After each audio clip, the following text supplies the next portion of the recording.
Bienvenue sur Caribéenne et Scientifique. Je m'appelle Maëlie, je suis une scientifique originaire de la Caraïbe dont l'objectif est de t'aider à évoluer vers la carrière qui te fait vibrer. Chaque mois, tu pourras découvrir des parcours inspirants de scientifiques caribéens, mais aussi de précieux conseils et outils pour ta carrière. Je te souhaite une bonne écoute. Bonjour tout le monde, bienvenue dans ce nouvel épisode dédié aux doctorants scientifiques. Alors aujourd'hui, j'ai décidé de vous donner 5 astuces pour pouvoir booster votre doctorat. Donc ce sont 5 astuces que, après coup, je me suis rendu compte que j'ai pas mal utilisées pendant ma thèse. Du coup, mon objectif, ça va être de vous les partager. Première astuce que j'utilisais beaucoup pendant ma thèse, c'était l'optimisation de mon temps. Si vous avez écouté le premier épisode, vous avez dû vous rendre compte que j'ai fait ma thèse entre 2 laboratoires. Donc il fallait vraiment que je sache ce que j'avais prévu de faire, quand et pourquoi aussi. C'était vraiment important d'avoir l'objectif de ce temps que j'allais passer à faire telle ou telle action.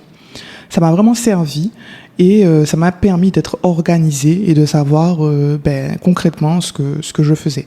Ce qui est très compliqué en thèse, c'est la gestion du temps, parce qu'on a énormément de choses à faire, des choses qui sont complètement différentes. On va devoir peut-être rédiger un résumé pour pouvoir soumettre un poster, on va devoir faire ses manips, on va devoir préparer une présentation PowerPoint pour présenter ses résultats à ses encadrants. Il faut vraiment optimiser son temps et ça, c'est vraiment mon premier conseil. Deuxième conseil, la communication. C'est quelque chose que je me suis rendu compte après coup. J'ai quand même beaucoup de facilité à communiquer avec les autres. Donc c'est vrai que ça, je me suis beaucoup appuyée dessus.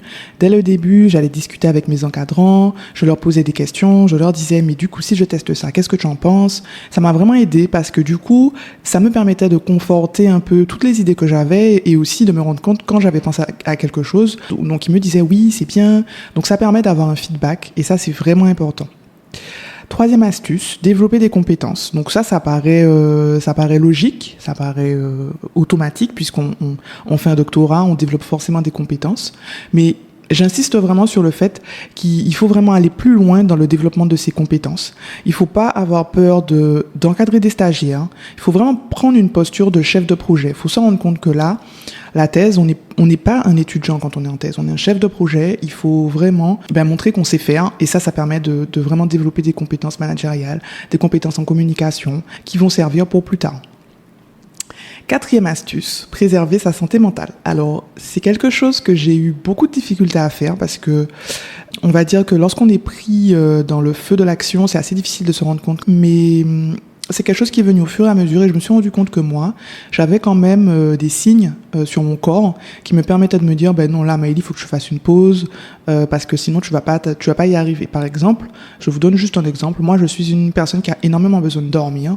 Si je ne faisais pas mes 7 à 8 heures de sommeil, je sais que le lendemain, je n'allais pas me lancer dans une manip compliquée. J'allais plutôt faire quelque chose d'assez simple que je maîtrise pour justement ne pas, entre guillemets, perdre de temps, puisque je sais que la veille, j'avais pas optimisé ma routine de sommeil. Dernière astuce, rester motivé. Ça, c'est vraiment, c'est assez simple à dire, mais faut pas oublier pourquoi on a commencé la thèse. C'est pour ça que dès le début, cette rubrique dédiée aux doctorants scientifiques, j'ai vraiment voulu vous montrer pourquoi moi j'ai décidé de commencer une thèse. Parce que ça a été vraiment mon booster. Ça m'a permis de rester motivé. Et ça, c'est vraiment important. Donc là, je vous ai donné très grossièrement les grandes astuces que moi j'avais utilisées.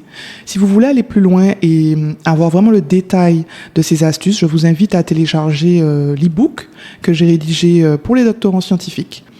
Et donc, vous pourrez avoir un peu plus de détails sur chacune de ces astuces afin de pouvoir aller un peu plus loin sur tout ce que je vous ai proposé. N'hésitez pas à m'envoyer un mail ou à m'envoyer une question sur Instagram, sur LinkedIn pour me dire si vous avez bien compris ce qu'il y avait derrière chaque astuce, si vous avez des questions, si vous voulez aller un petit peu plus loin derrière tout ce que je vous ai proposé. Et j'espère vraiment que ces astuces vont vous aider et vont vous permettre de booster votre thèse et d'être le plus serein possible sur votre chemin vers l'obtention de vos doctorats.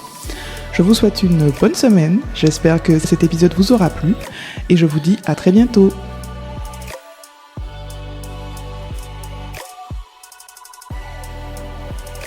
Merci d'avoir écouté cet épisode, j'espère qu'il t'a plu. N'hésite pas à le partager ou à laisser un commentaire sur la plateforme de ton choix. À très vite!